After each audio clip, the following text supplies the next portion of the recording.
A bold new line is being drawn on the map of global trade.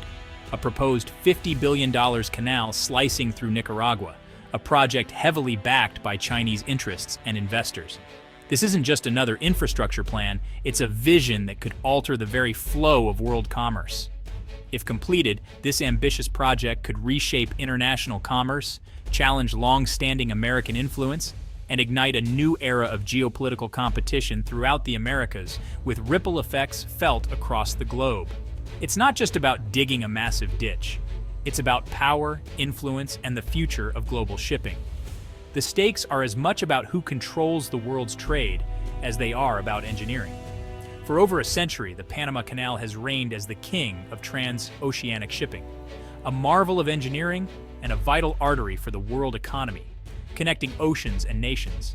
Now, a formidable rival emerges, bigger, deeper, and specifically designed for the largest ships ever built, promising to handle more cargo and larger vessels than ever before. The Nicaraguan canal scale is staggering, with a price tag that dwarfs many national economies and a construction effort that would reshape the landscape. If built, it could divert significant traffic from Panama, create fierce economic competition, and give China a strategic foothold near U.S. shores, raising new questions about security and influence. The stakes are enormous for global trade, for regional security, and for the people of Nicaragua, whose lives and environment would be dramatically transformed by such a colossal project. This is more than a business venture. It's a high-stakes geopolitical drama with global consequences, where every decision could shift the balance of power. The proposed canal faces immense financial, political, and environmental challenges, but its potential to change the world and the risks it brings are undeniable. Tonight, we explore the $50 billion gamble that could redraw the map of global trade and forever alter the course of history. To truly grasp the significance of a new canal, we must first appreciate the enduring legacy of the original, which has shaped the world for over a century.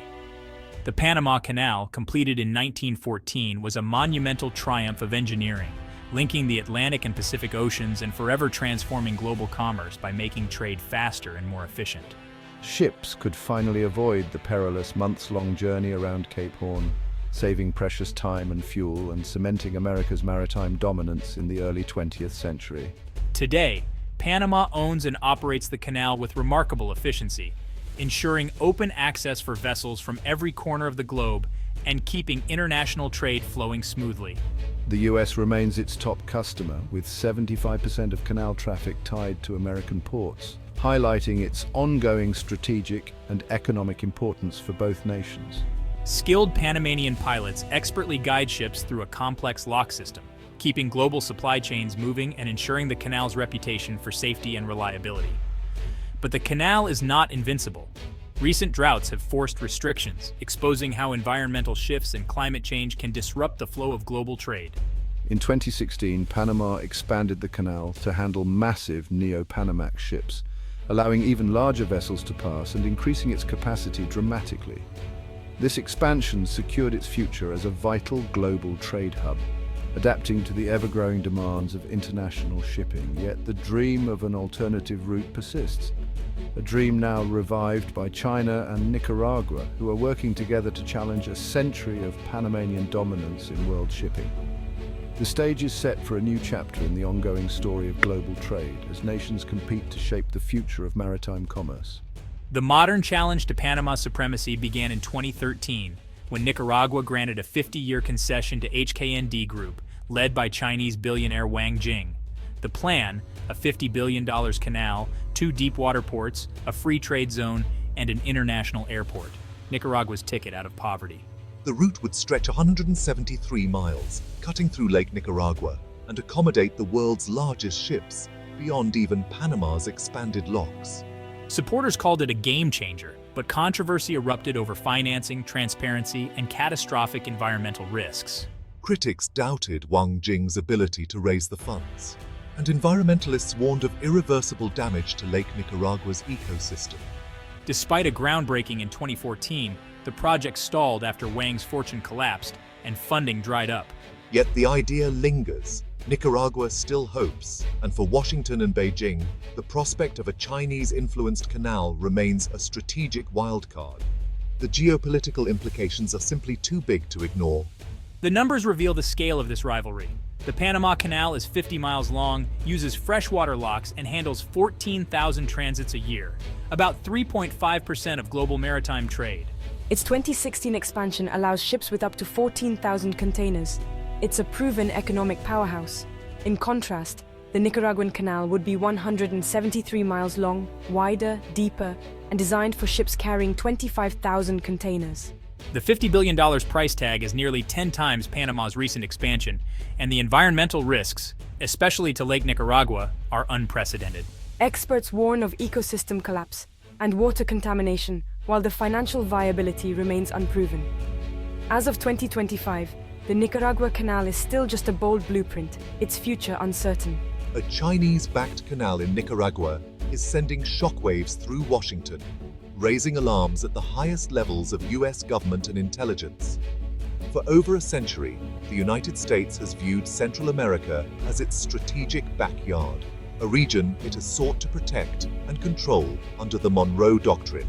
Now, a rival canal, funded, built, and controlled by China, would represent the most significant challenge to US influence in the region since the construction of the Panama Canal. US officials are deeply concerned about both economic competition and security risks. A Chinese-operated canal could open the door to intelligence gathering, surveillance, or even a future military presence right in America's neighborhood. For China, the project fits perfectly into its Belt and Road Initiative, securing vital trade routes and projecting power into what has long been considered America's sphere of influence. This is classic string of pearls strategy, securing key maritime choke points worldwide and expanding China's global reach step by step. Nicaragua, meanwhile, is caught in the crossfire. Its government touts the canal as a path to national development, but the country risks becoming a pawn in the escalating US-China rivalry. The project is currently stalled, plagued by financial and political obstacles, but the strategic logic for both superpowers remains as strong as ever. Washington uses diplomatic pressure and sanctions to discourage the canal, while Beijing keeps economic ties open, waiting for the right moment to revive the project. The canal's fate is now tied to the shifting balance of power between the US and China, as both nations maneuver for influence.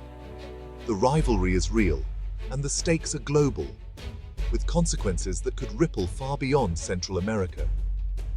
The outcome could redefine influence in the Americas for decades to come, shaping the region's future and its place in the world.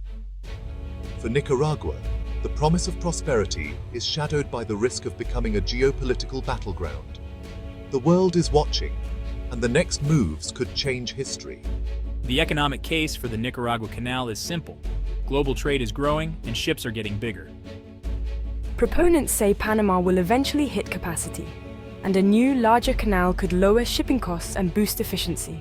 For Nicaragua, the potential windfall is huge: jobs, investment, and a leap in GDP. But competition would be fierce. Panama could cut tolls and leverage its reputation to keep customers. A new canal could reroute supply chains, benefiting some US ports while hurting others, and forcing the entire logistics network to adapt. Shippers might gain from lower prices, but the transition would create winners and losers across the industry. The biggest hurdle is profitability. Can two mega canals survive side by side? As of 2025, most economists remain skeptical. The Nicaragua Canal's environmental and social costs have sparked fierce opposition. The route cuts through Lake Nicaragua, threatening its ecosystem, unique species, and the region's main source of fresh water. Massive dredging could trigger algae blooms, kill fish, and contaminate drinking water. Rainforests and wetlands would be destroyed, endangering species like the jaguar. The human toll is severe. Up to 120,000 people, many indigenous, could be displaced, losing homes and livelihoods. Protests have erupted, with communities fighting to protect their land and water from a project they see as a nightmare. As of 2025, the canal is stalled, but the wounds and fears remain. We stand at a crossroads in global trade. The $50 billion Nicaraguan canal proposal has forced the world to imagine a future with two competing canals. While stalled, the idea alone has changed the conversation. What if both canals existed? Competition could lower shipping costs and provide redundancy, but it could also spark instability and environmental catastrophe. The story of these two canals is a test case for the future, engineering triumph or cautionary tale. The lines drawn today will shape power and prosperity for generations.